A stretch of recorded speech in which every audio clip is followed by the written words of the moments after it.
নাহমাদুহু ওয়া নুসাল্লি আলা রাসূলিহিল কারীম আম্মা বা'দ ফাআউযু বিল্লাহি মিনাশ শাইতানির রাজীম বিসমিল্লাহির রাহমানির রাহিম রাব্বি ইশরাহ লি সাদরি ওয়া ইয়াসসির লি আমরি ওয়াহলুল উকদাতাম মিন লিসানি ইয়াফকাহু কাওলি রাব্বি জিদনি ইলমা আল্লাহুম্মা ফাক্কিহনি ফিদ্দীন। গতিকে আজি আমাৰ সূৰা ইয়াছিনৰ লাষ্টৰ পাৰ্টলৈ আহি গলো। আমি কালি আমাৰ আয়াত 70 নম্বৰ আয়াতলৈকে শেষ হ'ল। তাত আমি দেখা পাইছো যে আল্লাহ আগৰ আয়াতত কৈছে যে কোৰআনখন হৈছে আল্লাহ কিহৰ কাৰণে পঠিয়াইছে, যে মানুহৰ জিকিৰৰ কাৰণে। জিকিৰ মানে হৈছে জিকিৰ বুলি কৈছে আল্লাহ কৈছে যে জিকিৰ মানে হৈছে নচিহত বা মানুহক উপদেশ দিয়া। উপদেশ সাধাৰণতে মানুহক কেতিয়া দিয়া হয়? মানুহক কাম কৰিবৰ কাৰণে, যে কোনোবাই ভুল কাম এটা মানে ভালকে কৰা নাই বা ভুল হৈছে কামটো কৰাত, কেনেকে শুদ্ধকে কৰিব পাৰি সেইটো দেখুৱাই দিয়াটোকে নচিহত বুলি কয়। গতিকে কোৰআনখন আহিছে যে মানুহৰ আমি যিমানবোৰ কাম কৰো দুনিয়াত, সকলো কামেই আচলতে একচুৱেলি আল্লাহৰ ইবাদত হ'ব লাগে। আমাৰ খোৱা শোৱা উঠা পিন্ধা উৰা চব সকলো কামেই। গতিকে এই কামবোৰ কেনেকে আল্লাহৰ ইবাদত হ'ব, কেনেকে তাক আল্লাহৰ ইবাদতলৈ পৰিণত কৰিব পাৰি, সেই বিষয়ে আমাক কোৰআনে কি হৈছে, আমাক হিদায়ত দিয়ে, পথ প্ৰদৰ্শন কৰে। গতিকে আল্লাহ কৈছে, সেইকাৰণে কোৰআনখন আল্লাহ কৈছে যে মই জীৱিত মানুহৰ হিদায়তৰ কাৰণে পঠিয়াইছো, জীৱিত মানুহৰ জিকিৰৰ কাৰণে, তেওঁলোকৰ নচিহতৰ কাৰণে। তাৰপিছত আল্লাহ তালাই ইয়াৰ পিছত আৰু কি কৰিছে, মানুহক আল্লাহ যে পৃথিৱীত জীয়াই থাকিবলৈ মানুহৰ বহুত বস্তু দৰকাৰ হয় না। মানুহে খাব লাগিব, মানুহে পিন্ধিব লাগিব, মানুহে যাতায়াত কৰিব ইফালে এখন ঠাইৰ পৰা আন এখন ঠাইলৈ। গতিকে এই সকলোবোৰ বস্তু মানুহে যে কাম কৰিব, এই সকলোবোৰৰ জৰিয়া বা উচিলা আল্লাহ আমাক দিছে। আল্লাহ আমাক এনেই এৰি দিয়া নাই, আমাৰ প্ৰয়োজনখিনি দি পেলাই আল্লাহ এৰি দিয়া নাই। সেই প্ৰয়োজনীয়তাখিনি পূৰাবৰ কাৰণেও সকলো সুবিধা আল্লাহ আমাক কৰি দিছে। ঠিক আছে। গতিকে আমি আগতো দেখিলো যে আল্লাহ কৈছে যে মই তোমালোকৰ খোৱা বোৱাৰ কাৰণে হাব্বা চিড তৈয়াৰ কৰিছো, হয় নে? তাৰপিছত বিভিন্ন ধৰণৰ শস্য তৈয়াৰ কৰিছো, বিভিন্ন ফল মূল দিছো, তাৰপিছত তোমালোকৰ যাতায়াতৰ ব্যৱস্থা কৰিছো, তোমালোকে যাতে এখন ঠাইৰ পৰা এখন ঠাইলৈ যাব পাৰা। তাৰপিছত আল্লাহ ইয়াত আৰু কিছুমান নিজৰ নিয়ামতৰ কথা উল্লেখ কৰিছে। আচলতে যিমান বস্তু মানুহৰ বেছিক যিমানখিনি বস্তু আছে নহয়, সকলোখিনি বস্তু আল্লাহ তালাই প্ৰভাইড কৰে। মানুহে খালি সেই বস্তুখিনি ব্যৱহাৰ কৰি তাক আৰু সুবিধাজনকভাৱে মানে কেনেকে ব্যৱহাৰ কৰিব পাৰি সেইটো কৰি লয় মানুহে। কিন্তু বস্তুটো নতুনকে ক্ৰিয়েট কৰাটো আল্লাহৰ কাম। মানুহ কোনোৱে নিজে বস্তু এটা নতুনকে ক্ৰিয়েট কৰি ল'ব নোৱাৰে। ঠিক আছে। এতিয়া আল্লাহ তালাই কৈছে আয়াত 71ত যে আৱালাম ইয়াৰ আন্না খালাকনা লাহুম মিম্মা আমিলাত আইদিনা আমান ফাহুম লাহা মালিকুন, যে সিহঁতি দেখা নাই নে, আল্লাহ কৈছে আৱালাম ইয়াৰাও, যে সিহঁতি দেখা নাই নে আন্না খালাকনা লাহুম মিম্মা আমিলাত আইদিনা, যে আমি নিজ হাতেৰে সিহঁতৰ কাৰণে কি সৃষ্টি কৰিছো। আন আম হৈছে ঘৰচীয়া জীৱ জন্তু, যাৰ ভিতৰত ধৰক গৰু ছাগলী ভেড়া উট এইখিনি পৰে। এইখিনি একেলগে কয় আন আম, যে সিহঁতৰ কাৰণে মই ঘৰচীয়া জীৱ জন্তুবিলাকৰ সৃষ্টি কৰা নাই নে, সিহঁতি দেখা নাই নে এইবোৰ সৃষ্টি কৰিছো। ফাহুম লাহা মালিকুন, আৰু যিবোৰৰ মানে এই জীৱ জন্তুবোৰৰ সিহঁতি কি হৈছে, অধিকাৰী হয়, গৰাকী হৈ আছে। অৰ্থাৎ আল্লাহ তাল্লাই যিমানবোৰ জীৱ জন্তু সৃষ্টি কৰিছে, তাৰ ভিতৰত যিখিনি আল্লাহ ঘৰচীয়া জীৱ জন্তু সৃষ্টি কৰিছে ন, সেইখিনি কি হৈছে মানুহৰ ব্যৱহাৰৰ কাৰণে সৃষ্টি কৰিছে, মানুহৰ প্ৰয়োজনীয়তা পূৰণ কৰিবৰ কাৰণে সৃষ্টি কৰিছে। সেইকাৰণে হৈছে খালাকনা লাকুম, সিহঁতৰ কাৰণেই সৃষ্টি কৰিছো। আৰু মানুহবোৰ এই জন্তুবোৰৰ কি হল, গৰাকী হৈ গল, অনাৰ হৈ গল। গতিকে সৃষ্টি কৰোঁতে আল্লাহ আৰু অনাৰ কোন? মানুহ। গতিকে মালিক মানে হৈছে যে ফাহুম লাহা মালিকুন, মালিক মানে হৈছে গৰাকী হোৱা। গৰাকী হোৱাৰ অৰ্থ এইটো হৈছে যে এই জীৱ জন্তুবোৰ আল্লাহ তালাই মানুহৰ বশীভূত কৰি দিছে, মানুহৰ আণ্ডাৰত দিছে। ইহঁতে ইমান হিংস্ৰ নহয় যে ইহঁতি মানুহৰ কমাণ্ডটো মানে, এই জীৱ জন্তুবোৰে। তাৰপিছত কৈছে আয়াত 72 যে ৱাজাল্লালনাহা লাহুম ফামিনহা ৰাকুবুহুম ওয়া মিনহা ইয়াকুলুন, আৰু এইবোৰ এনেভাৱে বশ কৰি দিছো। ৱাজাল্লালনাহা, জালুল মানে হৈছে বশ কৰি দিয়া, অৰ্থাৎ মানুহৰ আণ্ডাৰত কৰি দিছো, মানুহৰ কমাণ্ড ইহঁতি মানে এই জীৱবোৰে। ফামিনহা ৰাকুবুহুম, আৰু ইয়াৰে কিছুমানৰ ওপৰত সিহঁতি কি কৰে, আৰোহণ কৰে। মানুহে ৰুকুব হৈছে আৰোহণ কৰা। ওয়া মিনহা ইয়াকুলুন, আৰু তাৰে কিছুমানৰ মাংস ইহঁতি খায়। অৰ্থাৎ এই জীৱ জন্তুবোৰে দিছে আল্লাই মানুহৰ সুবিধাৰ কাৰণে, মানুহৰ ব্যৱহাৰৰ কাৰণে দিছে। ইয়াৰে কিছুমান জীৱ জন্তু মানুহে যাতায়াতৰ কাৰণে ব্যৱহাৰ কৰে, ৰূপক হিচাপে ব্যৱহাৰ কৰে। মানুহে এখন ঠাইৰ পৰা এখন ঠাইলৈ যাওঁতে যেনেকে মানুহে উট, ঠিক তেনেকে গৰু গাড়ীও মানুহে ব্যৱহাৰ কৰে, এফালৰ পৰা এফালে লৈ যায়। তেতিয়া ঘোঁৰাটো মানুহে যাতায়াতৰ কাৰণে ব্যৱহাৰ কৰে। আৰু কিছুমানক আল্লাই কৈছে মই মানুহৰ খাবৰ কাৰণেই বনাইছো। সিহঁতক মানুহে মাংস খাবলৈকে আল্লাহ তালাই বনাইছে। কাৰণ সেইকাৰণে আল্লাই কৈছে যে মানে আল্লাই মানুহৰ সকলো ধৰণৰ প্ৰয়োজন আল্লাহ তালাই মানুহৰ পূৰণ কৰিছে। আৰু এই জীৱ জন্তুবোৰক যে আল্লাই বনাইছে, যে কৈছে যে মই সিহঁতক তোমালোকৰ বশীভূত কৰি দিছো, তোমালোকৰ আণ্ডাৰত দিছো। কাৰণ ইমান মানে নহলে যিবোৰ হিংস্ৰ জীৱ আছে সিহঁতক বশীভূত কৰা ইমান সহজ কথা নহয়। মানুহে যদি আল্লাই কৰি নিদিয়ে নহয়, কোনেও কৰিব নোৱাৰে। ঠিক আছে। তাৰপিছত কৈছে ৱালাহুম ফিহা মানাফিউ ৱা মাশাৰিব, ৱালাহুম ফিহা, আৰু এইবোৰৰ মাজত আছে তোমালোকৰ কাৰণে বহুতো লাভ, মানাফে আছে। অৰ্থাৎ এই যে জীৱ জন্তুবোৰ দিছে, ঘৰচীয়া জীৱ জন্তুবোৰ দিছে, এইবোৰ অকল মানে প্ৰয়োজন পূৰণ কৰিবৰ কাৰণে ইয়াৰ পৰা মানুহে বহুতো লাভ উঠায়, মানুহে বহুত ফাইদা উঠায়। আৰু আল্লাই কৈছে যে মানাফিউ ৱা মাশাৰিব, আৰু তোমালোকে ইয়াৰ পানীয় খাদ্য খোৱা। নহয়, অৰ্থাৎ গাখীৰৰ কথা কৈছে। অকল মানুহে মাংসই নাখায়, তাৰ গাখীৰো মানুহৰ শৰীৰৰ কাৰণে উপকাৰী। মানুহে তাৰ পৰা মানুহে লাভ উঠায়। আৰু এইবোৰ কি হৈছে, মানুহে নিজৰ যাতায়াতৰ কাৰণে ব্যৱহাৰ কৰে, আৰু তাৰ পৰা আল্লাই কৈছে আৰু বহুতো ধৰণৰ মানুহে তাৰ পৰা লাভ উঠায়। ফিহা মানাফিউ, বহুতো লাভ পায়, বহুতো উপকাৰ লয় মানুহে জন্তুবোৰৰ পৰা। যেনে খেতিত হাল বাবলে, হয় নহয়, এই জন্তুবোৰৰ স্কিন মানুহে ব্যৱহাৰ কৰে, মানুহৰ ঘৰ বনাবলে, মানুহৰ কাপোৰ বনাবলে, আৰু বেলেগ বহুতো কামত। আৰু সিহঁতৰ মানে গাখীৰো কিমান মানে পুষ্টিকৰ খাদ্য, আৰু এই জন্তুবোৰে মানুহৰ কাৰণে বস্তু কঢ়িয়ায়, বোজা কঢ়িয়ায়। গতিকে এই জীৱ জন্তুবোৰ যে আল্লাই সৃষ্টি কৰিছে, এবাৰ মানুহে কিমান ধৰণৰ মানুহে উপকাৰ লয়, কিমান ধৰণৰ মানুহে লাভ উঠায়, হয় নে? গতিকে আল্লাই যে সৃষ্টি কৰিছে কিহৰ কাৰণে, এই জীৱ জন্তুবোৰ কি উদ্দেশ্যে, হয় নে? কাৰণ এইবোৰ মানুহৰ কাৰণে। আল্লাই নিজৰ কাৰণেতো ব্যৱহাৰ কৰা নাই, নিজৰ কাৰণেতো আল্লাই সৃষ্টি কৰা নাই। গতিকে মানুহে কেতিয়াও মানে ইমান সহজে মানুহে এই বস্তুবোৰ মানুহে ব্যৱহাৰ কৰি থাকে, কিন্তু কেতিয়াও চিন্তা নকৰে যে কোনে এই বস্তুবোৰ আমাক দিছে, আমাক কিহৰ কাৰণে দিছে, কেনেকে আহিলে আমাৰ ওচৰলে। কোনো মানুহে কেতিয়াও এই বস্তু অকমানো মানুহে চিন্তা কৰি নাচায়। তেতিয়া আল্লাই কৈছে আফালা ইয়াশকুৰুন, যে তোমালোকে অকণো চকুৰ আদা নকৰা, যে আল্লাই তোমাক সকলো বস্তু সকলো ফালে আল্লাই সুবিধাজনক কৰি দিছে। আল্লাই যেতিয়া মানুহক পৃথিৱীলৈ পঠিয়াইছে, তাৰ পৰিৱেশ, আশে পাশে সকলো পৰিৱেশ আল্লাই মানুহৰ মানে অনুকূল কৰি পঠিয়াইছে, যাতে মানুহ তাত ভালকে থাকিব পাৰে, শান্তিৰে থাকিব পাৰে, তেনেকুৱা এটা পৰিৱেশ আল্লাই দি পঠাইছে। আৰু যিমান দিছে, জীৱ জন্তুৰ মাজত কিছুমান হিংস্ৰও কৰিছে, কিছুমান ঘৰচীয়া কৰিছে, আৰু সেই ঘৰচীয়া জীৱ জন্তুবোৰ আল্লাই মানুহৰ সুবিধাৰ কাৰণে কৰি দিলে, যাতে মানুহে তাৰ পৰা ফাইদা উঠাব পাৰে। তাৰপিছত আল্লাই কৈছে আফালা ইয়াশকুৰুন, যে তোমালোকে অকণো শুকুৰ নকৰা নে? গতিকে এই যে জীৱ জন্তুবোৰ আল্লাই কৈছে, আল্লাই মানে যে সিহঁতক ঘৰচীয়া হেৰি কৰিছে, যে সিহঁতি কি নিজে নিজে সৃষ্টি হৈ গল নেকি, যে নিজে নিজে মানুহৰ বশ হৈ গল?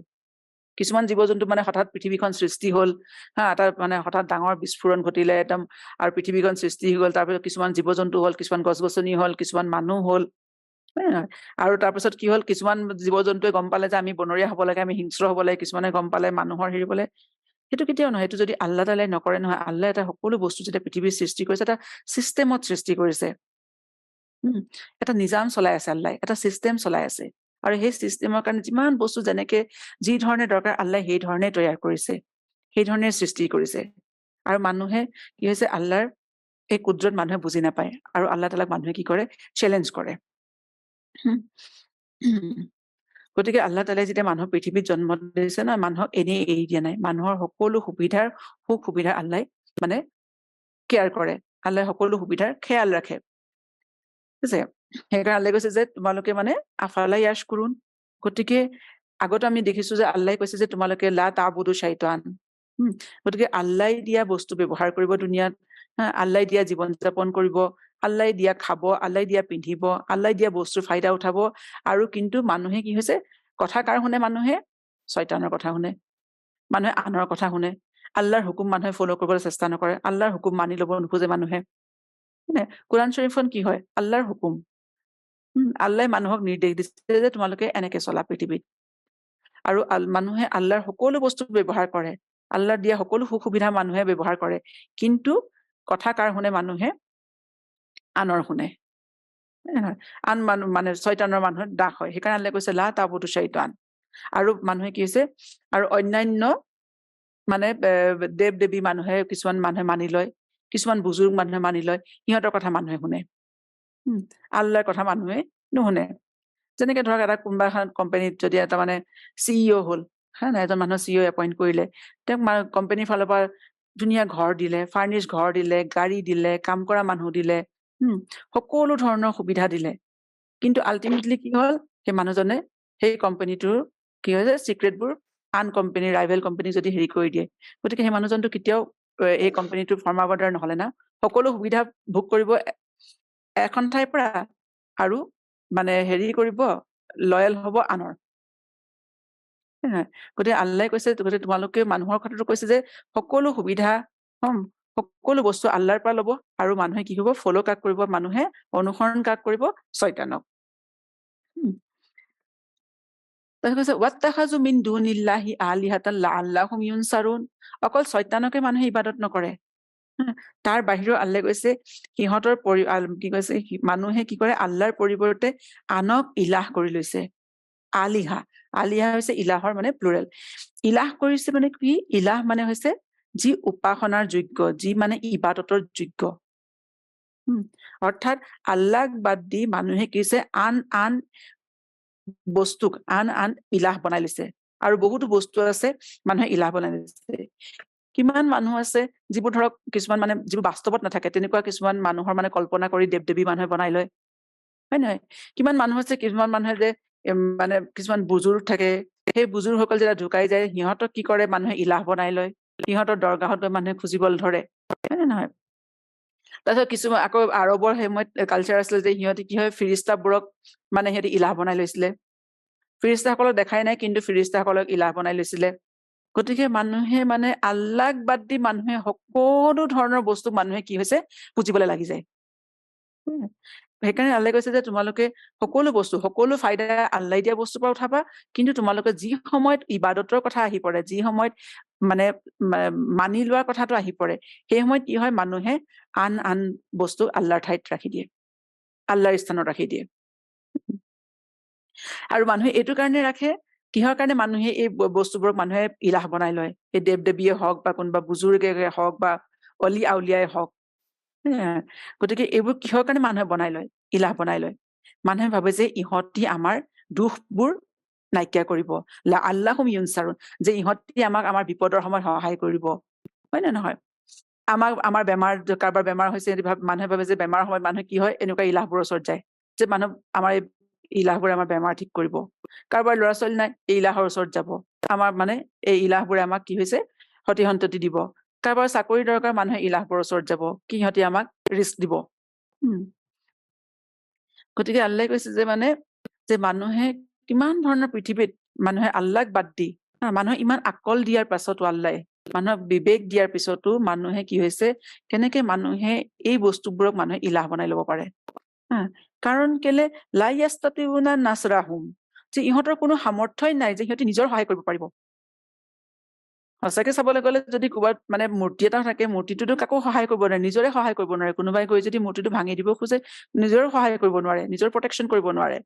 সেইকাৰণে আল্লাহে কৈছে যে মানুহৰ আকল ক'ত গ'ল, যে এইবোৰ বস্তুক মানুহে কেনেকে মানে নিজৰ ইলাহ মাবুদ বনাই লয়। লা ইয়াস্তাতিউনা নাছৰাহুম, ইহঁতৰ কোনো সামৰ্থ্য নাই সহায় কৰাৰ, সিহঁতি কাকো সহায় কৰিব নোৱাৰে। ওলোটাই সিহঁতৰ কাৰণে কি হয়, প্ৰটেকশ্যনৰ দৰকাৰ। আল্লাহে কৈছে ৱাহুম লাহুম জুন্দুম মুহদাৰুন, যে ইহঁতকহে মানে, ইয়াৰ অৰ্থ দুটা ধৰণে হেৰি হয়, যে ইহঁতকহে মানে কি হৈছে, সহায়ৰ বা প্ৰটেকশ্যনৰ দৰকাৰ, সুৰক্ষাৰ দৰকাৰ। ইহঁতি নিজৰো সুৰক্ষা কৰিব নোৱাৰে, নিজকো সহায় কৰিব নোৱাৰে, গতিকে আনক কি কৰিব ইহঁতি? গতিকে কোনো যেতিয়া মানুহে যেতিয়া এই দৰগাহল যায়, কোনো অলি আউলিয়া থাকে, তেওঁলোকৰ জীৱনকালত আল্লাহৰ বুজুৰ্গে থাকে, তেওঁলোক আল্লাহৰ অলি আউলিয়াই হয়। আৰু কিছুমান অলি আউলিয়াৰ হয়তো আল্লাহ তাআলাই মিৰাকেল কৰোৱায়, হয় নাই? কাৰামত বুলি কয়, কাৰামত হয়, কিন্তু সেয়া আল্লাহৰ হুকুম মতে হয়, আল্লাহৰ ইচ্ছাত হয়, বিইজনিল্লাহ। মানুহৰ কোনো নিজৰ কোনো ক্ষমতা নাহে, মানুহে কোনো কৰিব নোৱাৰে, আল্লাই কাৰোবাক দিয়ে তেনেকুৱা ক্ষমতা কৰে, কিন্তু যেতিয়া সেই মানুহজন ঢুকাই যায় যে তেওঁৰ কোনো ক্ষমতা নাথাকে, তেতিয়া মানুহে কি কৰে, সেই মানুহজনৰ কি কৰে মানে তাত গৈ পেলাই তাৰ দৰগাহ বনাই মানুহ তাত গৈ পেলাই খুজিবলৈ যায়, হয় নে নহয়? কিন্তু তেওঁ এতিয়া ঢুকাই যায়, তেওঁ ক'ত ৰাখিছে আল্লাই মানুহ ঢুকাই যোৱাৰ পিছত, কি অৱস্থাত ৰাখিছে কোনো নাজানে, কিন্তু পৃথিৱীত জীয়াই থকা মানুহখিনি কি হয়, সেই মানুহখিনি সেই বুজুৰ্গসকলক মানে কি কৰে, পুজিবলৈ আৰম্ভ কৰি দিয়ে। সেইকাৰণে আল্লাই কৈছে যে সিহঁতি নিজে নিজৰ কোনো সহায় কৰিব নোৱাৰে। আৰু দ্বিতীয়তে কি কৈছে যে আল্লাই যেতিয়া কেয়ামতৰ দিনাখন এই সকলোবোৰ যিবোৰ মানুহে ইলাহ বনাই লৈছিলে নহয়, সকলোবোৰ আল্লাহ তাআলাই কি হৈছে সিহঁতক কেয়ামতৰ দিনাখন থিয় কৰাব, সকলোকে মাতিব আৰু সকলোকে মানুহৰ মানে হৈ পেলাই সাক্ষী দিব, মানে আল্লাই সুধিব, আৰু যোনে সিহঁতক পূজা কৰিছিলে দুনিয়াত ইবাদত কৰিছিলে এইবোৰৰ, সিহঁতকো আল্লাই মাতি নিব সেই মানুহবোৰকো। আৰু তেতিয়া আল্লাই এই ইলাহবোৰক সুধিব যে তোমালোকে মানে কি হেৰি কৰিছিলা নেকি, যে কৈছিলা নেকি যে তোমালোকক পূজা কৰিব লাগে, তোমালোকৰ ইবাদত কৰিব লাগে? তেতিয়া সিহঁতে কি কব যে নাই আল্লাহ, আমিতো তেনেকুৱা কোনো কথা নহয়, আৰু আমিতো গমো নাপাওঁ আল্লাহ সিহঁতি আমাক পূজা কৰি আছিলে বুলি। সেইকাৰণে কৈছে যে ৱাহুম লাহুম জুন্দুম মুহদাৰুন, আৰু তেতিয়া কি হব, সিহঁতি এই মানুহবোৰ যোনে সিহঁতক দুনিয়াত পূজা কৰি আছিলে, মানে ইবাদত কৰি আছিলে, সেইবোৰৰ সিহঁতি এগেইনষ্টত সিহঁতি থিয় দিব, জুন্দুম মুহদাৰুন, সিহঁতি মানে সিহঁতৰ এগেইনষ্টত আৰ্মি হৈ পেলাই, সৈন্য হৈ পেলাই থিয় হবহি, হাজিৰ হব। গতিকে সিহঁতি কি কৰিব, এই ইলাহবোৰে কিয়ামতৰ দিনাখন মানে অস্বীকাৰ কৰিব যে আল্লাহ আমিতো মানুহক কোৱা নাছিলো আমাক পূজা কৰা বুলি।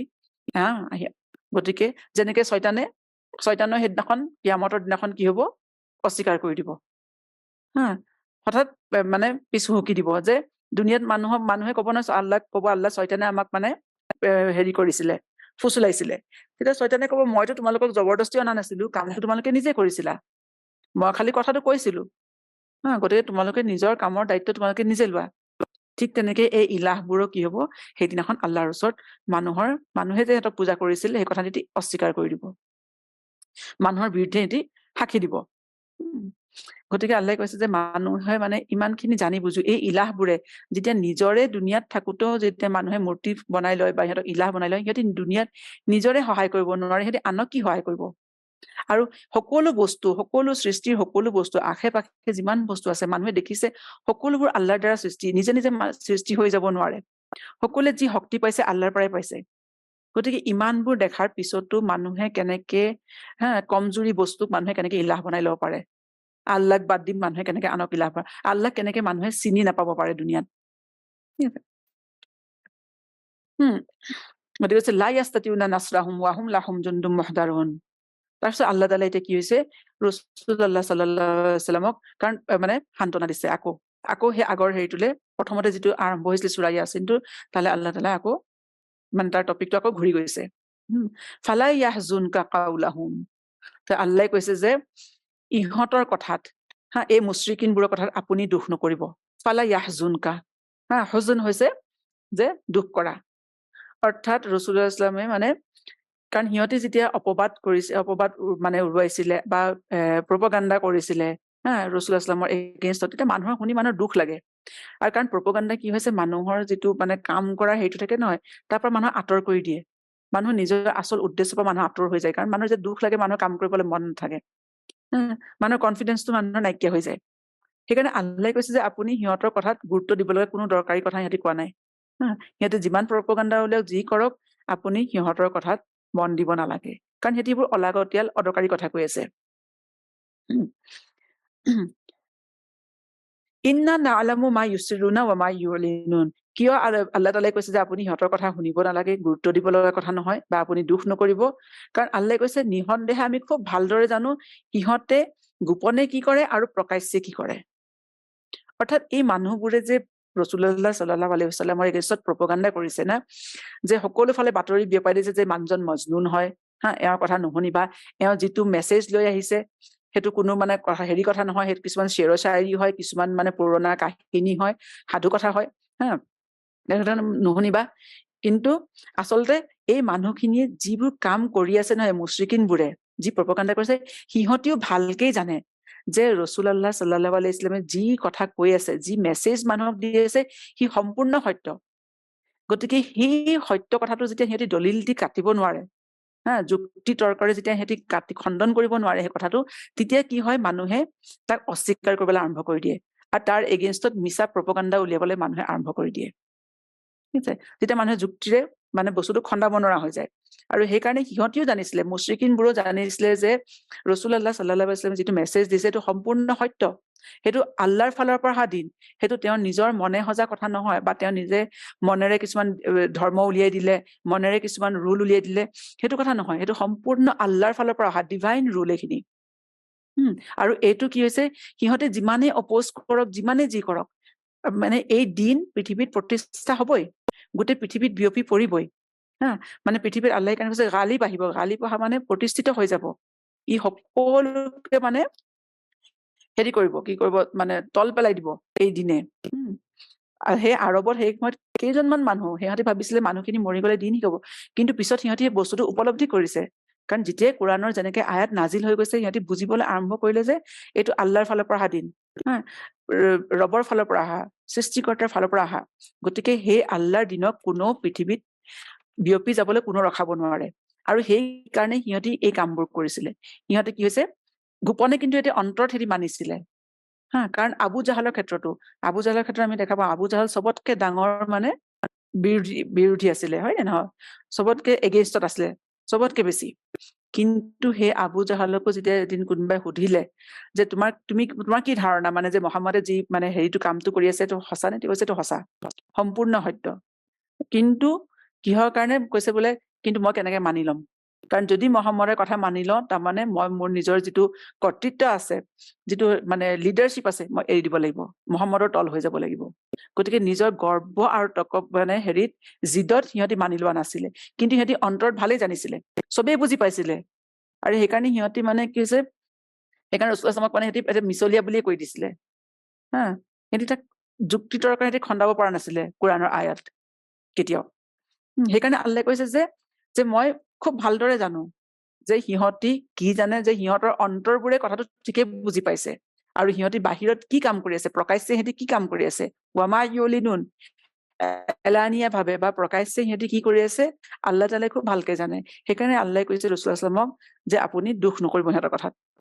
সিহঁতি আপোনাৰ কাৰণে সেইটো হেৰি কৰা নাই, আপোনাৰ এগেইনষ্টত লগা নাই, ৰাসূলুল্লাহ সাল্লাল্লাহু আলাইহি ওয়াসাল্লামৰ এগেইনষ্টত নহয়, সেইটো সিহঁতি আল্লাহৰ কালামৰ এগেইনষ্টত, আল্লাহৰ এগেইনষ্টত সিহঁতি হেৰি কৰিছে, আল্লাহৰ এগেইনষ্টত সিহঁতৰ জিত, আল্লাহৰ এগেইনষ্টত সিহঁতৰ মানে এই মানে হেৰি ফাইট, মানে সিহঁতি নামানে আল্লাহৰ কথাটো। গতিকে আল্লাহ তাআলাই কৈছে ৰাসূলুল্লাহ সাল্লাল্লাহু আলাইহি ওয়াসাল্লামক যে আপুনি দুখ নকৰিব, আৰু সিহঁতি আপোনাৰ কোনো অনিষ্ট কৰিব নোৱাৰে, সিহঁতি যিয়েই কৰক, আপোনাৰ মিছলীয়া কৰক, মজনুন কৰক, কিন্তু এটলিষ্ট ৰাসূলুল্লাহ সাল্লাল্লাহু আলাইহি ওয়াসাল্লামক কোনো ধৰণৰ সিহঁতি অনিষ্ট সাধন কৰিব নোৱাৰে। কাৰণ এনেও ৰসুলসকলৰ ওপৰত আন মানুহে মানে ৰসুলসকলক হাৰ্ম কৰিব নোৱাৰে। আল্লাহ ৰসুলক কেতিয়াও তেওঁলোকে মানে মাৰি পেলাব নোৱাৰে বা হাৰ্ম কৰিব নোৱাৰে, আল্লাহৰ ফালৰ পৰা তেওঁলোকৰ এইটো প্ৰটেকশ্যন থাকে। সেইকাৰণে কৈছে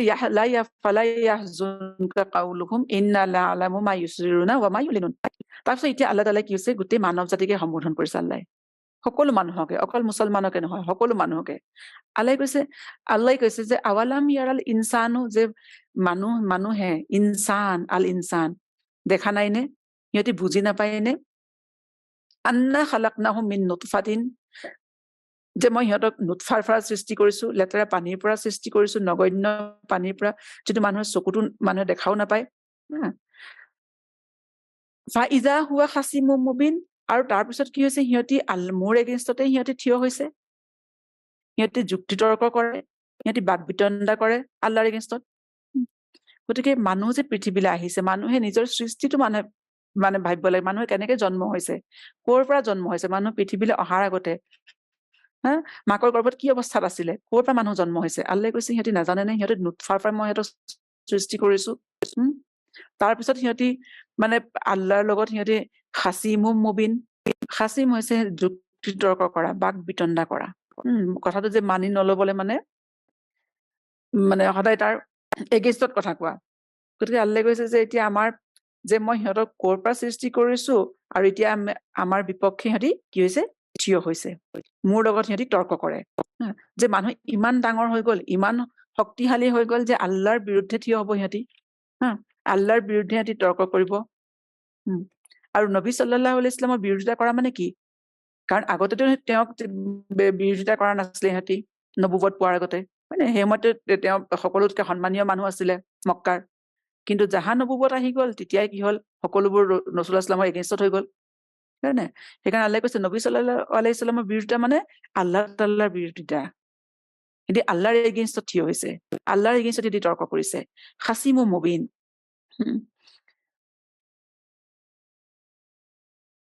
গতিকে আল্লাহ তাআলাই কৈছে যে সিহঁতি মানে সিহঁতৰ এই তৰ্কত যিবোৰ হেৰি হৈছে, আপুনি সেই কথাত মানে সিহঁতি যিবোৰ তৰ্ক কৰিছে বা হেৰি কৰিছে, আপোনাৰ ৰাসূলুল্লাহ সাল্লাল্লাহু আল্লাহে সান্ত্বনা দিছে যে আপুনি এইবোৰ কথাত ইমান গুৰুত্ব দিব কোনো কথা কাম নাই, আপুনি আপোনাৰ কাম কৰি যাওক। আৰু সিহঁতৰ হিচাপ মোৰ ওপৰত। গতিকে এই সকলোবোৰৰ মানে হেৰি আৰু সিহঁতৰ মানে এই যিবোৰ সিহঁতি প্ৰপগাণ্ডা কৰিছে বা যিবোৰ সিহঁতি তৰ্ক কৰিছিলে, ৰাসূলুল্লাহ ইছলামে আমি চিৰাতত দেখা পাওঁ কেতিয়াও সেইবোৰৰ উত্তৰ দি থাকিবলৈ যোৱা নাছিলে, হয় নাই? তাৰ লগত সিহঁতি লাগি থকা নাই, কাৰণ সেইবোৰৰ উত্তৰ দি থাকিলে কি হ'ব, মানুহ সেই কামতে মানে ডিষ্ট্ৰেক্ট হৈ গৈ থাকিব, নিজৰ আচল কামৰ পৰা, আচল উদ্দেশ্যৰ পৰা মানুহ ফালৰি কাটি যায়। সেইকাৰণে আল্লাহে কৈছে আপুনি সেইটো নিজৰ কাম কৰি থাকক, কাৰণ সিহঁতি এইটো মোৰ লগত সিহঁতি তৰ্ক কৰিছে আৰু সেইটো মই মানে হেণ্ডেল কৰিম। দাৰাবা লানা মাছালান ৱা নাছিয়া খালকাহু, আৰু সি আমাৰ লগত তুলনা কৰে। আল্লাহে কৈছে যে মানুহে, প্ৰথম কথা হৈছে মানুহে যে ক'ৰ পৰা নিজে সৃষ্টি হৈছে এইটো পাহৰি যায়, সি আল্লাহৰ লগত মানুহে তৰ্ক কৰিবলৈ যায়, আল্লাহৰ এগেইনষ্টত মানুহে নিজকে থিয় কৰিবলৈ যায়, আৰু কৈছে যে আমাৰ লগতে সি তুলনা কৰে, মানে নিজকে মানে মানুহ ইমান ডাঙৰ হৈ গ'ল, যে মানুহ ইমান ক্ষমতাশালী হৈ গ'ল নে যে সি আল্লাহৰ লগত মানুহে নিজকে মানে তুলনা কৰে, আমাক উদাহৰণ দিয়ে। ৱা নাছিয়া খালকাহু, আৰু সি নিজৰ জন্ম ক'ৰ পৰা হৈছে পাহৰি গৈছে। ক'ৰ পৰা আহিছিলে মানুহ? পৃথিৱীত জন্ম হোৱাৰ আগতে মানুহৰতো পৃথিৱীত কোনো অস্তিত্বই নাছিলে, হয় নে নহয়? আৰু যেতিয়া অকমান মানুহে ক্ষমতা পালে, অকমান মানুহে শক্তি পালে, তেতিয়া কি হ'ল, মানুহে নিজকে আল্লাহৰ এগেইনষ্টত থিয় কৰি দিলে, নিজকে আল্লাহৰ সমকক্ষ ভাবিবলৈ ধৰিলে। আৰু সেইকাৰণে সিহঁতি আল্লাহৰ যিটো হুকুম আহিছে সিহঁতি মানি নলয়। কাৰণ আল্লাহৰ হুকুমটো কি, যে আল্লাহৰ হুকুম মতে মানে আল্লাহৰ যিটো মেছেজ কি, যে আল্লাহৰ হুকুম মতে কাম কৰা, কাৰণ এই কামৰ এদিন হিচাপ দিব লাগিব, আৰু এদিন উঠাব আল্লাহে, মানুহৰ মৌতৰ পিছত আকৌ উঠাব, হয় নে নহয়? সেই হিচাপ মৌতৰ পিছত হ'ব, মৌতৰ আগত নহয়।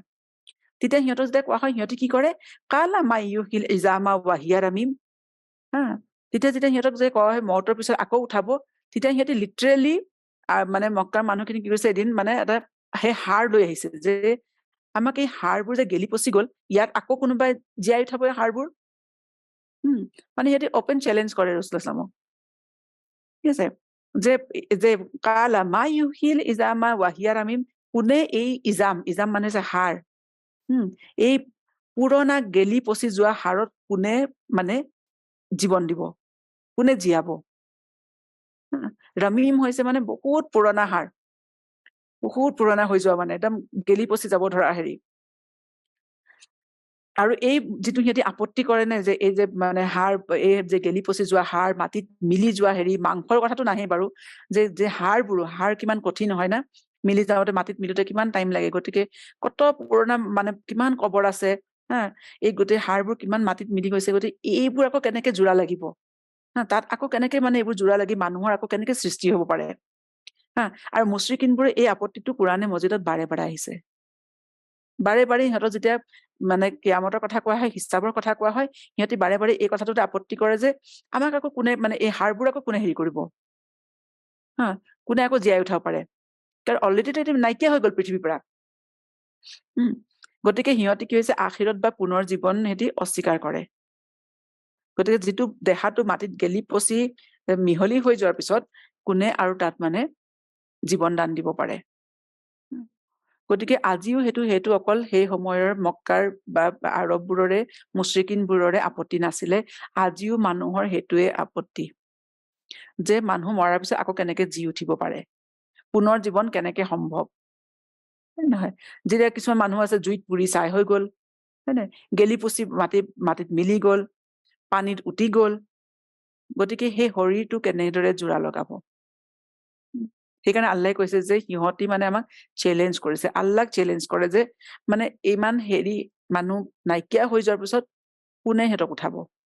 গতিকে এইটো আল্লাহক চেলেঞ্জ কৰিছে, এইটো আন কাকো কৰা নাই। তেতিয়া আল্লাহে কৈছে, কুল ইউহিহাল্লাযী আনশাআহা আউৱালা মাৰৰাতা, কৈ দিয়ক, ৰাসূলুল্লাহ কৈছে কৈ দিয়ক তেওঁৱে এইবোৰ জীয়াব যিজনে প্ৰথমবাৰৰ কাৰণে এইবোৰ সৃষ্টি কৰিছিল। গতিকে মানুহক যেতিয়া প্ৰথম আল্লাহ তাআলাই সৃষ্টি কৰিছিল, মানুহক সুধি কৰিছিল নেকি, নে মানুহ আছিলে তাত? যে মানুহৰ ইচ্ছা আল্লাহে সুধিছিলে যে তোমাক মই সৃষ্টি কৰিম, তুমি পৃথিৱীলৈ যাবা, ক'ত যাবা, কেতিয়া যাবা, কেনেকে সৃষ্টি কৰিম? প্ৰথমবাৰো আল্লাহে নিজ ইচ্ছাৰে সৃষ্টি কৰিছিলে, নিজ হিকমতেৰে সৃষ্টি কৰিছিলে। সেইকাৰণে আল্লাহে কৈছে কৈ দিয়ক, সিহঁতে যে চেলেঞ্জ কৰে যে হাড়ত কোনে জীৱন দান কৰিব, পুনৰ মানুহ গেলি পেচি মানুহ নাইকিয়া হৈ যোৱাৰ পিছত মানুহ আকৌ কেনেকে জীয়াই উঠিব, কেনেকে আকৌ দুই ভৰিৰ ওপৰত মানুহ থিয় হ'ব পাৰিব। আল্লাহে কৈছে কৈ দিয়ক যিজনে প্ৰথমবাৰৰ কাৰণে আউৱালা মাৰ্ৰা, প্ৰথমবাৰৰ কাৰণে সিহঁতক সৃষ্টি কৰিছিল, সিহঁতক নথকা অৱস্থাৰ পৰা সিহঁতক সৃষ্টি কৰিছিল, তাৰমানে পুনৰ আকৌ সিহঁতক জীয়াব। ইউহিহাল্লাযী আনশাআহা, যে পুনৰ আকৌ তেওঁৱে জীয়াব। ওয়া হুৱা বিকুল্লি খালকিন আলিম, আৰু তেওঁ সকলো প্ৰকাৰৰ সৃষ্টিৰ বিষয়ে, খালকৰ বিষয়ে সকলো কথা জানে। আলিম, আলিম হৈছে তেওঁ সদায় জানে তেওঁ কি কৰিছে, আৰু মানে সকলো কথা জানে আল্লাহে। তেওঁ মানে ক'ত কেতিয়া কাক কেনেকে সৃষ্টি কৰিছিলে, তাৰপিছত সেই মানুহবোৰ মৰাৰ পিছতো কোন ক'ত কেনেকে আছে, কি অৱস্থাত আছে, এই সকলোবোৰ আল্লাহে জানে। গতিকে আল্লাহ কোনো শিকাবৰ দৰকাৰ নপৰে। আল্লাহে কৈছে যেতিয়া মই প্ৰথমবাৰ যিজনে মই সৃষ্টি কৰিছিলো, মোৰ কাৰণে প্ৰথমবাৰ সৃষ্টি কৰাটো যিমান সহজ আছিলে, পুনৰবাৰ আকৌ মানুহক সৃষ্টি কৰাটো কোনো টান কাম নহয়। গতিকে সেইকাৰণে আল্লাহে হৈছে যে প্ৰথমবাৰ সিহঁতক কোনে সৃষ্টি কৰিছিলে, সিহঁতক সোধক যে প্ৰথমবাৰ কোনে সৃষ্টি কৰিছিলে। সিহঁতে যে সন্দেহ মানে সিহঁতি যে মানে এইটো মানি নলয় যে পুনৰ আকৌ উঠাব পাৰিব আল্লাহে, গতিকে প্ৰথমবাৰ কোনে সৃষ্টি কৰিছিলে, সিহঁতি জানিছিলে নে যে সিহঁতক মানুহক আল্লাহে পৃথিৱীত সৃষ্টি কৰিব? তাৰপিছত আল্লাহে কৈছে আল্লাযী জাআলা লাকুম মিনাশ শাজাৰাল আখদাৰি নাৰান ফাইজা আনতুম মিনহু তুকিদুন। গতিকে আল্লাহে কৈছে তেওঁ সৃষ্টি কৰিব, নহয় জানো, যে যোনে প্ৰথমবাৰ সৃষ্টি কৰিছিলে। আকৌ আল্লাহে কৈছে যে তেওঁৱে যিজনাই তোমালোকৰ বাবে সেউজীয়া গছৰ পৰা অগ্নি উৎপন্ন কৰে আৰু তাৰে তোমালোকে জুই জ্বলোৱা। ইয়াত কৈছে সেউজীয়া গছৰ পৰা অগ্নি উৎপন্ন কৰে। ইয়াত কেইবাটাও হেৰি আহে যে যেতিয়া গছবোৰ মানে শুকাই যায়, তাৰ মানুহে জুই ইন্ধন হিচাপে ব্যৱহাৰ কৰে। আল্লাহে কৈছে মিনহু তুকাদুন, তোমালোকে তাক ইন্ধন হিচাপে ব্যৱহাৰ কৰা। সেউজীয়া গছৰ পৰা জুই ওলায়। কিন্তু ইয়াত আৰু মানে বিশেষ গছৰ কথা কোৱা হৈছে যে আৰবত সেই সময়ত মানে হিজাজ অঞ্চলত কি আছিলে, দুই ধৰণৰ গছ আছিলে, মাৰ্খা আৰু আফাৰ। এই ধৰণৰ গছ কি আছিলে, এই গছৰ ডাল ছিঙি আনি যদি ডাল ঘঁহি দিয়ে নহয়, তেতিয়াহ'লে তাৰ পৰা জুই ওলাই যায়, সেউজীয়া ডালৰ পৰাই। আৰু সিহঁতে কি হৈছিলে, জুই জ্বলাবলৈ এই ডাল ব্যৱহাৰ কৰিছিলে আৰববোৰে, বিশেষকৈ হিজাজ অঞ্চলৰ মানুহে। গতিকে আল্লাহে কৈছে যে আৰু এইটো জুই জ্বলোৱাৰ পদ্ধতিটো বহুত পুৰণা পদ্ধতি। মানুহে যে শিল ঘঁহনি খুৱাই যে জুই জ্বলাই, তাৰ আগৰ পৰাই সিহঁতি ব্যৱহাৰ কৰি আছে। তাৰ আগতো সিহঁতি কি কৰিছে, সেই মানে গছৰ ডাল মানে ঘঁহনি খুৱাই পেলাই কি কৰে, জুই জ্বলাই সিহঁতি। আৰু জুইটো মানুহৰ অতীজৰ পৰাই মানুহৰ বিভিন্ন কামত প্ৰয়োজন হয়। সেইকাৰণে আল্লাহে কৈছে যে সিহঁতি দেখা নাই নে, যে কিদৰে সেউজীয়া গছৰ পৰা আল্লাহে জুই উৎপন্ন কৰিব পাৰে, কেনেদৰে হয় এইবোৰ। কাৰণ এনেইতো কেঁচা খৰিত জুই জ্বলোৱাটো কিমান টান কাম, কিন্তু সেই কেঁচা ডালৰ পৰা কি হৈছে, সেউজীয়া ডালৰ পৰাই জুই ওলায়। গতিকে যি আল্লাহে সেই সেউজীয়া গছৰ মাজৰ পৰা জুই উৎপন্ন কৰিব পাৰে, গতিকে সেই আল্লাহে ঠাণ্ডা হৈ যোৱা ছাইৰ পৰা পুনৰ জীৱন সঞ্চাৰ কৰিব কিয় নোৱাৰিব? নহয় জানো? চাওক, ঠাণ্ডা হৈ যোৱা ছাইৰ পৰা কি কৈছো যে আল্লাহে কৈছে নাই, যেতিয়া সিহঁতৰ ওচৰলৈ এটা শব্দ আহিছিলে, সকলোবোৰ মৰি গ'ল, নিস্তেজ ছাই হৈ গ'ল, খামিদুন হৈ গ'ল। সেই যে সেই যিজন মানুহক যে সিহঁতি মাৰি পেলাইছিলে, সেই কৰ্মটোৰ ওপৰত যেতিয়া আজাব আহিছিলে, আৰু সিহঁতৰ এনেকুৱাই আজাব আহিছিলে যে সকলোবোৰ এনেদৰে নিস্তেজ হৈ গ'ল, যেন একদম নুমাই যোৱা একুৰা জুই একুৰা নুমাই যোৱাৰ পিছত যে ছাইলৈ পৰিণত হয়, তেনেকুৱা মানে মানুহখিনি তেনেকুৱা অৱস্থালৈ পৰিণত হ'ল। গতিকে আল্লাহে ইয়াত কি কৈছে, মানুহৰ মৃত্যুক সেই ঠাণ্ডা হৈ যোৱা ছাইৰ লগত তুলনা কৰিছে, আৰু নিস্তেজ হৈ যোৱা ছাই। আৰু জীৱন কি হৈছে, তাৰমানে তাত মানে হাৰাকাত, তাত পুনৰ জীৱন সঞ্চাৰ হোৱাটো। গতিকে যে আল্লাহে তাত পুনৰ জীৱন সঞ্চাৰ কৰিব পাৰে, যিদৰে আল্লাহে সেউজীয়া গছৰ মাজত আল্লাহে যদি জুই উৎপন্ন কৰিব পাৰে, গতিকে সেই যে ঠাণ্ডা ছাই হৈ যোৱা, মাটিত গেলি পচি যোৱা, মাটিত মিহলি হৈ যোৱা মানুহৰ দেহাও পুনৰ আল্লাহে কি হৈছে, তাত জীৱন সঞ্চাৰ কৰিব পাৰে। সেয়া আল্লাহৰ কাৰণে কোনো ডাঙৰ কাম নহয়। গতিকে মাটিৰ পৰা পুনৰ মানুহ সৃষ্টি কৰিব আল্লাহে কিয় নোৱাৰিব? এবাৰ মাটিৰ পৰা আল্লাহে মানুহ সৃষ্টি কৰিছে, পুনৰ মাটিৰ পৰা আকৌ মানুহ সৃষ্টি কৰাটো আল্লাহৰ কাৰণে কি ডাঙৰ কথা। কৈছে আৱালাইছাল্লাযী খালাকাছ সামাৱাতি ওয়াল আৰদা, আৱালাইছাল্লাযী খালাকাছ সামাৱাতি ওয়াল আৰদা, যিজনে আকাশ মণ্ডল আৰু পৃথিৱীৰ সৃষ্টি কৰিছিল। বিকাদিৰিন আলা ইয়াখলুকা মিছলাহুম, যে তেওঁ এই বিষয়ে কাদিৰ নহয়নে, সক্ষম নহয়নে যে সিহঁতৰ নিচিনা, সিহঁতৰ অনুৰূপ পুনৰ সৃষ্টি কৰিব পাৰে। গতিকে যে আল্লাহ তাআলাই কৈছে যে মানে প্ৰথমতে জুই সৃষ্টি কৰিব পাৰে আল্লাহ, গছৰ সেউজীয়া গছৰ পৰা, গতিকে আল্লাহ যি ইচ্ছা তাকে কৰিব, ফাআলুল লিমা ইউৰিদ। গতিকে আল্লাহ কৈছে যে যি আকাশ মণ্ডলো, তোমালোকে আকাশ মণ্ডলখন চোৱা, 7খন আকাশ আছে, হয় নাই, কিন্তু মানুহে ধৰিব নোৱাৰে। ইমান সুন্দৰভাৱে আল্লাহ নিখুঁতভাৱে তৈয়াৰ কৰিছে সকলো বস্তু। এই পৃথিৱী আল্লাহ সৃষ্টি কৰিছে, ইমান বিশাল সৃষ্টি। আকাশ মণ্ডলৰ পৃথিৱীৰ সৃষ্টি মানুহৰ সৃষ্টিতকৈ বেছি কঠিন কাম। গতিকে যোনে সেই আকাশ মণ্ডলৰ পৃথিৱীৰ সৃষ্টি কৰিছে, গতিকে তেওঁ কি এইটো সক্ষম নহয় নে যে মানুহৰ সিহঁতৰ নিচিনা আকৌ এবাৰ পুনৰ সৃষ্টি কৰিব, একে মানুহ আকৌ সৃষ্টি কৰিব পাৰিব? কাৰণ আল্লাহ তাআলাই কৈছে যে আল খালকুছ সামাৱাতি ওয়াল আৰদি আকবাৰু মিন খালকিন নাছ, যে আকাশ আৰু পৃথিৱীৰ সৃষ্টি মানুহৰ সৃষ্টিতকে ডাঙৰ কাম, বেছি কঠিন কাম। গতিকে যি আল্লাহ আকাশ আৰু পৃথিৱীৰ সৃষ্টি কৰিছে, সেই ৰবে মানুহ আকৌ এবাৰ দ্বিতীয়বাৰ উঠাব নোৱাৰিব। বালহুৱা বালা ৱাহুৱাল খাল্লাকুল আলিম, গতিকে কিয় নহয়, নিশ্চয় পাৰিব তেওঁ, হয় নহয়? তেওঁ কি হৈছে খাল্লাকুল আলিম, তেওঁ সুদক্ষ, জবৰদস্ত খাল্লাক, যে মানে এইটো মানে সুবিজ্ঞ সৃষ্টিকৰ্তা। তেওঁক ৰখাব নোৱাৰে, কোনো কামত তেওঁ বাধা দিব নোৱাৰে, তেওঁ সকলো কাম কৰিব পাৰে। গতিকে যি আল্লাহ ইমান বস্তু, ইমান বিশাল বস্তুৰ সৃষ্টি কৰিছে, সেই আল্লাহ মানুহক প্ৰথমবাৰৰ কাৰণে সৃষ্টি কৰিছিলে, সেই আল্লাহৰ কাৰণে দ্বিতীয়বাৰ মানুহক উঠোৱাটো কি ডাঙৰ কথা।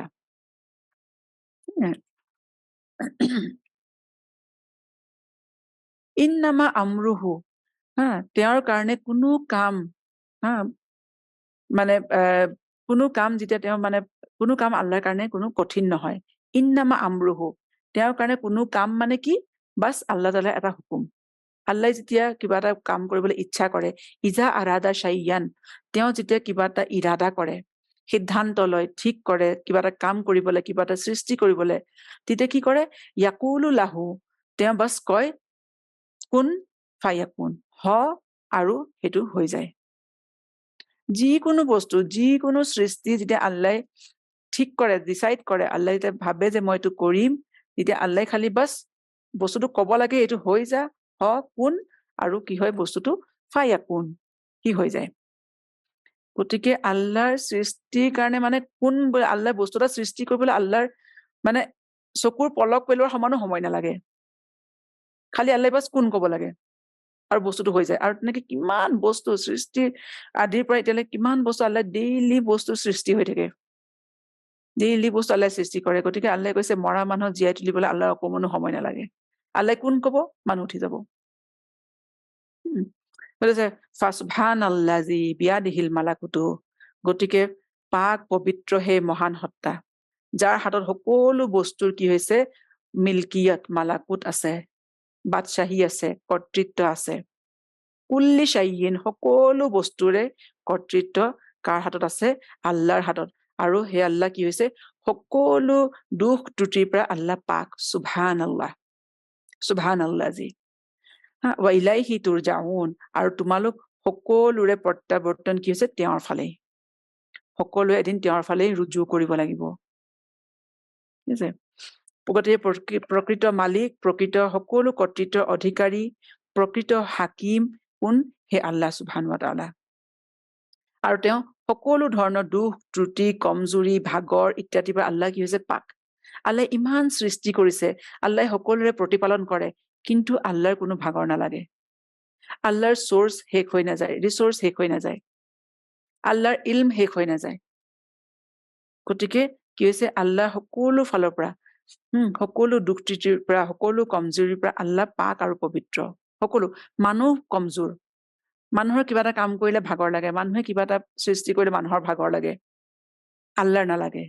মানুহে কিবা এটা কাম কৰিলে মানুহৰ ৰিচোৰ্চ শেষ হৈ যায়, নহয়, মানুহৰ শক্তি কমি আহে, আমি আগতো দেখিছো আল্লাহে কৈছে নহয় যাক মই বহুত দিন মানে হেৰি দিওঁ পৃথিৱীত জীয়াই থাকে তাহাঁতৰ কি হৈছে শাৰীৰিক ভাৱেও বা মানে মানসিক ভাৱেও মানুহে মগজুৰ ফালৰ পৰা কি হৈছে এটি কমজোৰ হৈ আহে কিন্তু আল্লাহ কেতিয়াও কমজোৰ নহয় আল্লাহ কেতিয়াও উইক নহয় সেইকাৰণে কৈছে সুবহান আল্লাহি গতিকে সেই মহান মানে সত্তাৰ তুলনাত মানুহৰ সামৰ্থ্য বা কি হয় নাই আকাশৰ তুলনাত ধূলিকণা এটাৰ যি অস্তিত্ব তাতকৈ নগণ্য আল্লাহৰ লগত মানুহৰ যেতিয়া কম্পেয়াৰ কৰা হয় মানুহৰ অস্তিত্ব সেই আকাশৰ লগত ধূলিকণাটোৰ যিটো মানে অস্তিত্ব তাতকৈ মানুহৰ নগণ্য ধূলিকণাটোতকৈ মানুহ নগণ্য আৰু সেইকাৰণে কৈছে যে সেই মহান আল্লাহৰ ফালে কি হৈছে এদিন সকলোৱে উভতি যাব লাগিব আল্লাহ কেইদিনমানৰ কাৰণে মানুহক পৃথিৱীত সময় দিছে আৰু আল্লাহ এদিন সকলোকে ইয়াৰ পৰা লৈ যাব আৰু সেই থকা সময়খিনি মানুহে কি কৰিছে তাকে আল্লাহ চাই আৰু সেই কামৰে হিচাপ কি হৈছে মানুহে এদিন আকৌ যেতিয়া আল্লাহৰ ওচৰলৈ ঘূৰি যাব সেই কামৰ হিচাপ দিব আৰু সেইকাৰণে ঘূৰি যাব লাগিব সেইকাৰণে ঘূৰি অহাৰ কথা কোৱা হৈছে যে তোমালোকে এদিন হিচাপ দিব লাগিব যিমানবোৰ নিয়ামত আল্লাহ মানুহক পৃথিৱীত দিলে না আমি এতিয়ালৈকে আল্লাহ কিমান নিয়ামতৰ কথা ক'লে এই যে যিমানবোৰ নিয়ামত মানুহে পৃথিৱীত উপভোগ কৰিলে এই সকলো বিষয়ে কি হৈছে এটা এটাকৈ আল্লাহ তালাক হিচাপ দিব লাগিব আৰু সেইকাৰণে মানুহ আল্লাহৰ ফালে ঘূৰি যাব লাগিব আৰু সেইকাৰণে মানুহক আল্লাহ তালে উঠাব গতিকে যে এইটো হৈছে মানে সূৰা ইয়াছিনৰ ইমানখিনি হেৰি যে আল্লাহ তালাই মানুহৰ ইয়াৰ মেইন যিটো হেৰি হৈছে যিটো টপিক হৈছে সূৰা ইয়াছিনৰ যিটো মেইন ছাবজেক্ট মেটাৰ যে মানে মানুহৰ পৃথিৱীত আল্লাহ কিহৰ কাৰণে পঠিয়াইছে আৰু এই পৃথিৱীত মানুহক এটা আল্লাহ সময় দিয়ে আৰু এই সময়ৰ পিছত কি হৈছে সকলোকে আল্লাহ এদিন ঘূৰাই পঠিয়াব মানে আল্লাহৰ নিজৰ ওচৰলৈ মাতি পঠিয়াব আৰু সকলো মানুহ আল্লাহৰ ফালে উভতি যাব লাগিব গতিকে এই কথাটোৱে মানুহক সোঁৱৰাবলে এই কথাটোৱে সোঁৱৰাবলে কি হৈছে আল্লাহ তালাই সময়ে সময়ে নবী পঠিয়াই আল্লাহ ৰচুল পঠিয়াই ঠিক আছে আৰু তেওঁলোকে আমাক এই বিষয়ে গাইডেন্স দিয়ে গতিকে এই সূৰাটো যেতিয়া মানুহে মানে বুজি পায় নহয় বা মানে সূৰাৰ পৰা মানে এই সূৰা ইয়াছিনৰ বেছ কদৰ আছে ন আমাৰ মানুহৰ মাজত আমি যথেষ্ট পঢ়ো সকলো মানুহে কিন্তু আমি বুজি নাপাওঁ আমি সূৰাটো কিহৰ কাৰণে পঢ়ি আছো যেতিয়া আমি বুজি পাম নহয় তেতিয়া মানুহৰ আমাৰ নিজৰ কাম কাজবোৰ পৃথিৱীত মানুহৰ শুদ্ধ হৈ যায় মানুহৰ শুধৰি যায় কাৰণ এই সূৰাটোৱে আমাক আল্লাহ তাল্লাৰ কুদৰতৰ লগত আল্লাহ তাল্লাৰ হিকমতৰ লগত মানুহক পৰিচয় কৰাই দিয়ে কাৰণ নহলে মানুহে কি হয় পাহৰি যায় মানুহে নিজকে বহুত বেছি মানে শক্তিশালী বহুত বেছি হেৰি বুলি ভাবি লয় কিন্তু এই সূৰাটোৱে মানুহক আল্লাহৰ কুদৰতৰ লগত আল্লাহৰ হিকমতৰ লগত মানুহক পৰিচয় কৰাই দিয়ে যে আল্লাহ সকলো কুদৰতৰ অধিকাৰী সকলো হিকমতৰ অধিকাৰী সকলো ইলমৰ অধিকাৰী আল্লাহ সুবহানাহু ওয়া তাআলা তেওঁ ইলমেৰে আমাক দিছে দুনিয়াত যিমানখিনি নিয়ামত দিছে মানুহক এটা সময় দিছে আল্লাহ আৰু তাৰপিছত কি হৈছে মানুহক এদিন আল্লাহ উভতাই নিব আৰু আল্লাহ যিমান নিয়ামত দিছিলে এই সকলোবোৰে আল্লাহ তাআলাই কি হৈছে এদিন মানুহৰ হিচাপ ল'ব তাৰপিছতে ইমানবোৰ ক্লিয়াৰ চাইন অহাৰ পিছতো কি হৈছে মানুহে নিজৰ কি হৈছে গৰ্ব আৰু জিদত আল্লাহ তাআলাৰ মানে সত্তাক মানুহে মানি ল'ব নোখোজে দুনিয়াত স্বীকাৰ নকৰে কিন্তু ইমান মানুহৰ নাফৰমানিৰ পিছতো আল্লাহ ৰাব্বুল আলামিনে কি হৈছে মানুহক কাৰণ তেওঁ ৰহমানুৰ ৰহিম তেওঁ পৃথিৱীত মানুহক নধৰে তেওঁ মানুহক সময় দিয়ে যাতে মানুহে নিজৰ ভুল উপলব্ধি কৰি উভতি আহিব পাৰে তৌবা কৰিব পাৰে কাৰণ তৌবা কৰাৰ বা ইছলাহ কৰাৰ সময় কেৱল পৃথিৱীত থকা সময়খিনিহে মৌতৰ পিছত আৰু কোনো সুবিধা দিয়া নহয় মানুহক আৰু মানুহৰ যেতিয়া এবাৰ ৰুহটো আল্লাহ সৃষ্টি কৰিলে নহয় সেই ৰুহৰ কেতিয়াও ধ্বংস নহয় আচলতে মৃত্যুটো মানুহৰ ধ্বংস নহয় মৃত্যুটো শেষ নহয় ঠিক আছে সেইটো এটা ট্ৰানজিশ্যন পিৰিয়ড তাৰপিছত মানুহৰ জীৱনটো অনন্ত কাললৈ আচলতে গতিকে মানুহে আল্লাহৰ যি নাফৰমানি কৰে মানুহৰ জীৱনটো যাতে নাফৰমানি কৰি যাতে মানুহে নিজৰ জীৱনটো মানে বৰবাদ কৰি নলয় ধ্বংস কৰি নলয় তাৰ কাৰণে আল্লাহ কি হৈছে আমাক নবী সাল্লাল্লাহু আলাইহি ওয়াসাল্লাম আৰু কোৰআনৰ জৰিয়তে আমাক হিদায়ত কৰিছে কি ধৰণে আমি আমাৰ জীৱনটো সফলভাৱে জীয়াই থাকিব পাৰো এই দুনিয়াটো আৰু আখিৰততো সেইকাৰণে কি হৈছে কোৰআন আৰু যে নবী সাল্লাল্লাহু আলাইহি ওয়াসাল্লাম গোটেই মানৱ জাতিৰ কাৰণে আল্লাহৰ ফালৰ পৰা আশীৰ্বাদ ব্লেছিং হয় নিয়ামত হয় আল্লাহৰ ৰহমত হয় নহয় আৰু আজি আমি মুছলমান এই ৰহমতৰ পৰা আমি বহুত আঁতৰত আমি এই কোৰআনৰ আৰু নবী সাল্লাল্লাহু আলাইহি ওয়াসাল্লামৰ কদৰে আমি বুজি পোৱা নাই আচলতে গতিকে আল্লাহৰ ওচৰত দোৱা মাগিছো যে কোৰআন বুজিবলৈ আমাক আৰু তাৰ ওপৰত আমল কৰিবলৈ আল্লাহ যাতে আমাক আৰু নবী সাল্লাল্লাহু আলাইহি ওয়াসাল্লাম আদৰ্শত জীৱন অতিবাহিত কৰিবলৈ যেন আমাক তৌফিক দান কৰে গতিকে বাৰাকাল্লাহু লি লাকুম ফি কিতাবি ওয়া সুন্নাত সুবহানা রাব্বিকা রাব্বিল ইজ্জাতি আম্মা ইয়াসিফুন ওয়া সালামুন আলাল মুরসালিন ওয়ালহামদুলিল্লাহি রাব্বিল আলামিন সুবহানাকা আল্লাহুম্মা বিহামদিকা নাশহাদু আল্লা ইলাহা ইল্লা আনতা নাস্তাগফিরুকা ওয়া নাতুবু ইলাইক আলহামদুলিল্লাহি রাব্বিল আলামিন